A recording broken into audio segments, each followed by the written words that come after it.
श्री सद्गुरु बाबा महाराज की जय. परमपद विजित्यै नैव सद्वंश हेतुः न मतिरपि न वयो वा सद्गुरुस्किन्त्वहैकः इति कथयितुमीशः संसदस्तम्भमध्यात् गुरुशब्दं व्याहरन्नाविरासीत्. परमपदाच्या प्राप्तीसाठी वय कुळ ह्या कशाचीही गरज नसते. त्यासाठी तुमची विद्या बुद्धी कामी येत नाही, तर केवळ सद्गुरूच तुमच्या कामी येतो. याचं हे श्लोक आहे. आणि कवी असं म्हणतात की जणू काही हे सांगण्यासाठी नरसिंह अवतार घेऊन भगवंत स्तंभातून गुरु गुरु गुरु असा जयघोष करत आले. वेडे लोक समजतात की सिंह गुरगुरत स्तंभातून बाहेर आला.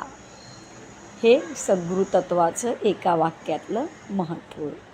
आज आपण अशाच परमसद्गुरू, माझे सद्गुरू, माझे जन्मजन्मीचे सद्गुरू, ज्यांना वंदन भक्तीची मूर्ती असं म्हटलं जातं, त्या सद्गुरूंच्या चरित्राचा आपण सूत्रात्मक पद्धतीने आजपासून अभ्यास करूयात. हजार सत्पुरुष एकीकडे आणि रावसाहेब एकीकडे असे सार्थ, समर्थ म्हणजे ताकदवर, आणि सत्य म्हणजे जे कधीच कालातीत आहेत, कधीच असत्य ठरणार नाहीत, असे उद्गार, शिष्यांच्या आत्म्याचे हे अमर उद्गार ज्यांच्याविषयी ऐकिवात येतात, ते परमसद्गुरू, माझे सद्गुरू श्री रावसाहेब सहस्रबुद्धे यांचं चरित्र आजपासून सूत्रात्मक शैलीत आपण बघूया. समर्थ दासबोधात म्हणतात, आता सद्गुरू वर्णवेना जेथ माया स्पर्शो शकेना, ते स्वरूप मज अज्ञाना पवाडेल कोठे. या समर्थांच्या उक्तीप्रमाणे सद्गुरू बाबा उर्फ रावसाहेब सहस्रबुद्धे हे बिडकर महाराजांचे अंतरंग शिष्य. श्री बिडकर महाराज हे अनंतकोटी ब्रह्मांड नायक राजाधिराज योगीराज श्री अक्कलकोट स्वामी महाराजांची प्रत्यक्ष दीक्षा लाभलेले शिष्य. नर्मदा परिक्रमा ज्यांनी स्वामींच्या आज्ञेवरून केली, या अद्भुत प्रदक्षिणेनं ज्यांचं आयुष्यच बदलून गेलं, आणि त्यांनी केलेली नर्मदा परिक्रमा ही परिक्रमा आदर्श बनून खरोखर आज परिक्रमावासियांचा ग्रंथगुरू बनली. त्या परिक्रमेतच देह ठेवल्यावर गुरुभक्त श्री बिडकर महाराजांना श्री अक्कलकोट स्वामींनी सदेह दर्शन देऊन समजावलं, हम गया नहीं जिंदा है. हे प्रसिद्ध वचन त्या काळचे, त्या परिक्रमेतले आहे. त्या बिडकर महाराजांचे शिष्यत्व प्राप्त करून वयाच्या ऐन तारुण्यातच जे विदेही अवस्थेला पोचले, ते सुंदर सदेही सद्गुरू श्री बाबा उर्फ रावसाहेब सहस्रबुद्धे हे श्री स्वामी परंपरेतले. म्हणून प्रारंभी श्री गुरुपरंपरा सांगणं हे आद्य कर्तव्य ठरतं. साधू हा दिवसा रात्री कधीही तपासून पाहावा असं म्हणतात, कारण खऱ्या साधूचे चरित्र हे उघडे परब्रह्म आहे. त्या बिडकर महाराजांचे शिष्यत्व प्राप्त करून वयाच्या ऐन तारुण्यातच जे विदेही अवस्थेला पोचले, ते सद्गुरू श्री बाबा उर्फ रावसाहेब सहस्रबुद्धे हे श्री स्वामी परंपरेतले. या साधूच्या चरित्राची अनुभूती, प्रचिती अनेकदा ज्यांच्या शिष्यांना आली, ते सद्गुरू बाबा स्वानंद रसामृताच्या सेवनामध्येच संतृप्त झालेले, म्हणजे सच्चिदानंदाच्या सागरात प्रेमानं डुबी देऊन राहणारे संत, सगळ्या वृत्ती शांत झालेले, वंदन भक्तीचे लावण्य रूपडे म्हणजे श्री बाबा. सुरुवातीलाच हे सांगण्याचं प्रयोजन म्हणजे आत्मभावाने दास, दीन, गर्दभासही वंदन करणारे बाबा म्हणजे भूतलावर नांदलेली अमर वंदन भक्तीच होय.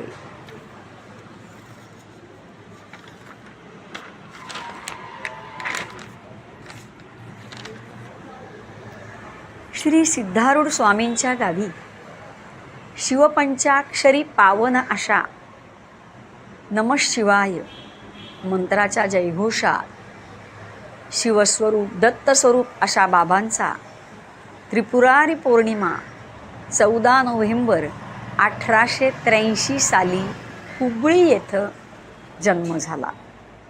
त्यांचं गोत्र शांडिल्य. माता पिता हेही सुजाण. वडील इंजिनिअरिंग खात्यात सब ओव्हरसियर. आई पूर्वाश्रमीची यमुनाबाई मोडक आणि नंतर सौ लक्ष्मीबाई सहस्त्रबुद्धे या जुन्नरच्या. बाबांनी शिक्षण 5 वर्षापर्यंत हुबळी येथे घेतलं आणि पुढे पुणे, कोल्हापूर, कुरुंदवाड असे फिरत 1904 साली ते LCE झाले. ते पुणे इंजिनिअरिंग कॉलेजमध्ये त्यांनी शिक्षण पूर्ण केलं. 1998 साली मुंबई इथे मॅट्रिकची परीक्षा दिली आणि इंजिनिअरिंग पुण्यात केलं. दरम्यान सन 1900 साली श्री वामन भागवत यांनी बिडकर महाराजांना पत्र दिलं. तेव्हा श्री महाराज बाबांना म्हणाले, ते पत्र घेऊन बाबा महाराजांकडे आले. तेव्हा महाराज श्री बाबांना म्हणाले, भागवतांनी पत्र दिलं म्हणून तुला उभा केला. अरे इंग्रजी शिक्षणाने घाण झाली. बरे असो, आता LCE हो, मग पुढे पाहू. 1902 साली श्री बाबांचे वडील निवर्तले आणि 4 साली ऐन परीक्षेच्या काळात मातुश्रीच्या प्रकृती अस्वास्थ्याची वार्ता आली. परीक्षा पूर्ण करावी लागली, पण आल्यावर निधनाची वार्ता कळली आणि परिणामी श्री बाबांच्या जीवनात विरक्तीचा उदय झाला.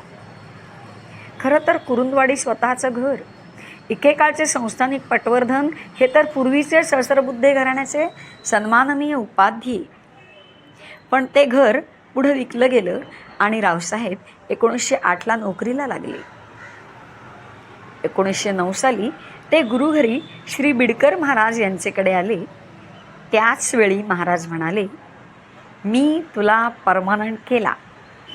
आणि पुढे बाबा खरोखरच कायम झाले, म्हणजे खऱ्या अर्थाने कायम झाले. सच्चिदानंद स्वरूप झाले.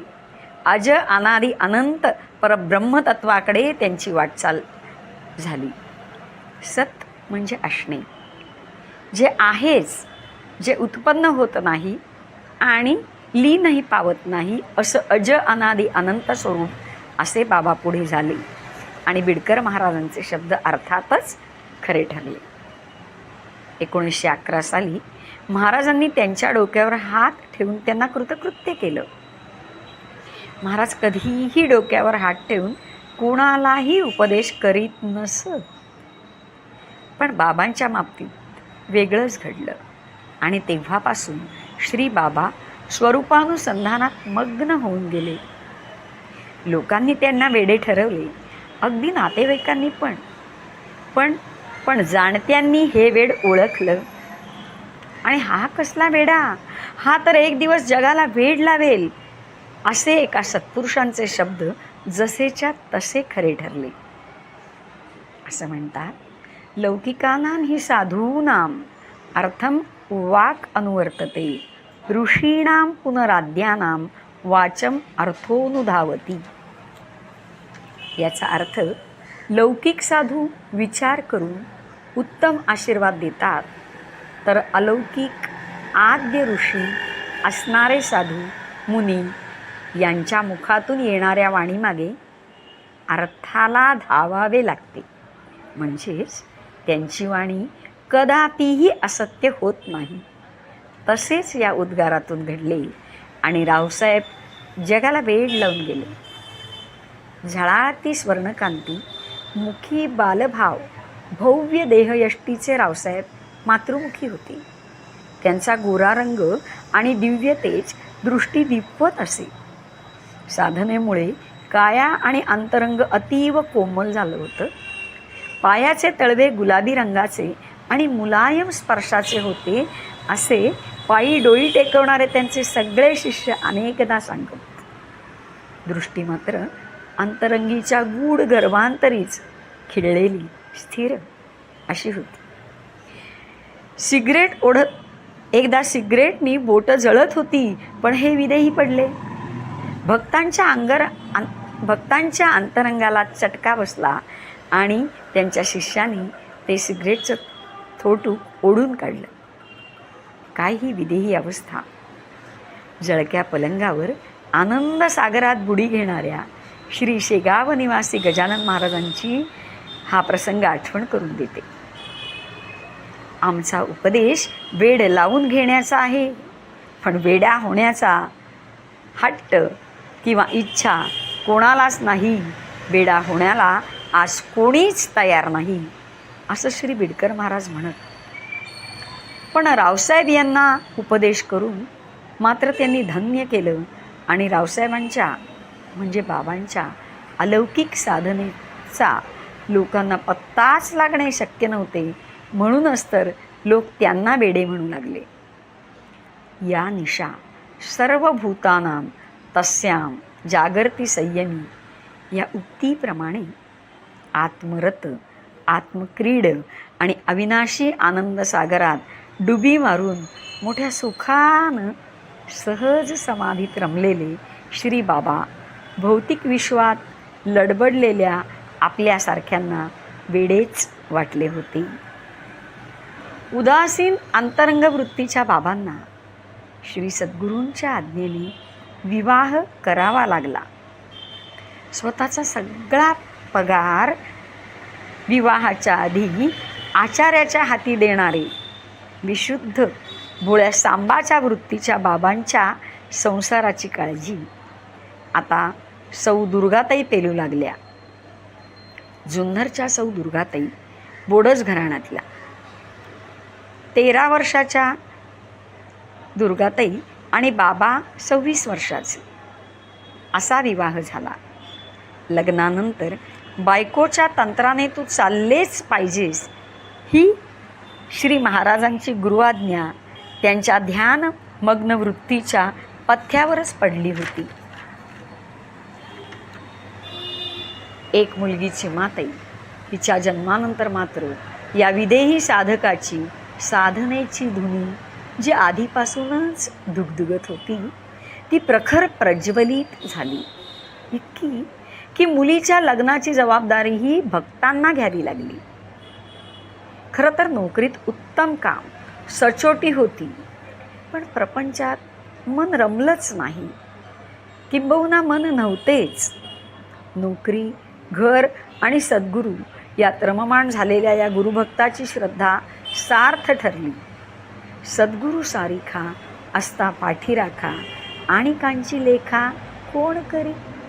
या आत्मविश्वासाने, या आंतरिक ओढीने, सद्गुरू शरण वृत्तीने जीवन धन्य झालेल्या या सद्गुरूंच्या जीवनातला हा पहिला टप्पा, लौकिक जीवनाचा ही पहिली पायरी आपण येथेच हा टप्पा समाप्त करू आणि त्यांच्या अलौकिक जीवनाचा अद्भुत आलेख सूत्ररूपानेच पुढच्या लेखापासून पाहू.